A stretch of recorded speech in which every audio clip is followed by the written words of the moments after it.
రాజేంద్రనగర్ కిస్మత్పూర్ పరిధిలో అక్షర స్కూల్ యాజమాన్యంపై తీవ్ర ఆరోపణలు వెల్లువెత్తుతున్నాయి. ఇంటర్నేషనల్ కేంబ్రిడ్జ్ అనే ఆకర్షణీయమైన పేర్లతో తల్లిదండ్రులను మోసం చేస్తూ ఈ పాఠశాల అక్రమంగా కొనసాగుతోంది.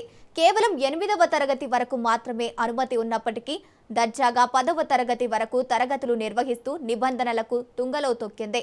స్టేట్ సిలబస్ అనుమతితో సిబిఎస్ఈ కేంబ్రిడ్జ్ విద్యను అందిస్తున్నామంటూ లక్షలాది రూపాయల ఫీజులు వసూలు చేస్తున్నారని తెలంగాణ సోషల్ స్టూడెంట్స్ ఆర్గనైజేషన్ నాయకులు ఆరోపిస్తున్నారు.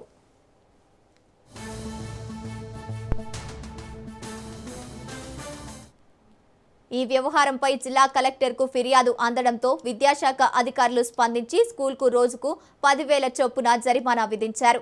అయితే యాజమాన్యం మాత్రం అధికారులు ఆదేశాలను పట్టించుకోకుండా యథేచ్ఛగా అడ్మిషన్లు కొనసాగిస్తోంది. ఇక ఈ వ్యవహారంలో స్థానిక ఎంఈఓ తీరుపై విమర్శలు వస్తున్నాయి. రామ్రెడ్డి జిల్లా డీఈఓ రాతపూర్వకంగా ఆదేశించిన నోటీసు ఇవ్వడంతో ఎంఈఓ నిరంజన్ తాత్సారం చేస్తారని ఆరోపణలు వినిపిస్తున్నాయి.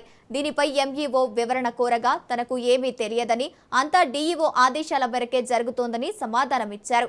గతంలో ఉన్న ఎంఈఓలు నోటీసులు ఇచ్చినా స్కూల్ యాజమాన్యం బెదిరింపులకు పాల్పడిందని వార్తలు స్థానికంగా సంచలనం సృష్టిస్తున్నాయి. వెంటనే స్కూల్ను సీజ్ చేసి వసూలు చేసిన ఫీజులను తిరిగి చెల్లించాలని బాధితులు డిమాండ్ చేస్తున్నారు.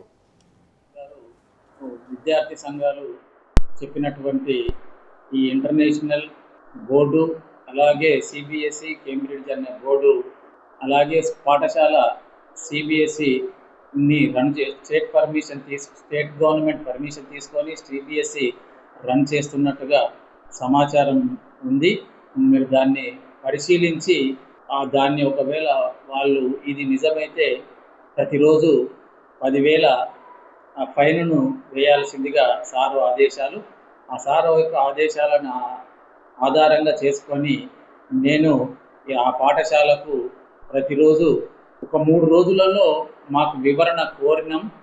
అది అందజేయకపోతే ఫైన్తో పాటుగా మేము పై అధికారులకు దీనిపైన వివరణ ఇస్తూ యాక్షన్ తీసుకోవడానికి మా డిఓ సార్కు దీనిపైన పూర్తి వివరాలతో వివరణ అందజేయడానికి నిర్ణయించుకున్నాం.